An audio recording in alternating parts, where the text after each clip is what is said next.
मित्रांनो, झी मराठीची लोकप्रिय मालिका म्हणून नवरी मिळे हिटलरला या मालिकेला ओळखलं जातं. या मालिकेमध्ये साकारणाऱ्या सर्वच कलाकारांनी आपल्या अभिनयाच्या जोरावरती प्रेक्षकांची मनं जिंकलेली आहेत. परंतु नुकताच या मालिकेमध्ये आपल्याला मोठा ट्विस्ट दाखवण्यात आलेला आहे.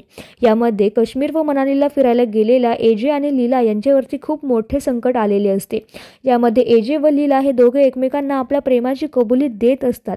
पण तेवढ्यात लीलाच्या पाठीवरती बंदुकीची गोळी लागते व यामध्ये लीलाचे मृत्यू दाखवण्यात आलेले आहे. लीलाची भूमिका ही अभिनेत्री वल्लरी विराज हिने साकारलेली आहे. मालिकेत तिचे निधन दाखवण्यात आल्यामुळे तिने मालिका सोडलेली आहे का असा प्रश्न चाहत्यांना पडलेला आहे. तर मित्रांनो, लीला हे मालिकेमधले मुख्य पात्र आहे. त्यामुळे तिचे सहजासहजी असे मालिकेमधून पत्ता कट होऊ शकत नाही.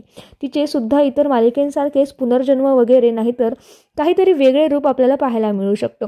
त्यामुळे लीला हे पात्र संपले नसून या जागी आपल्याला तिचे काहीतरी वेगळे रूप नाही तर वेगळे कोणते तरी पात्र म्हणजेच मिळू शकते.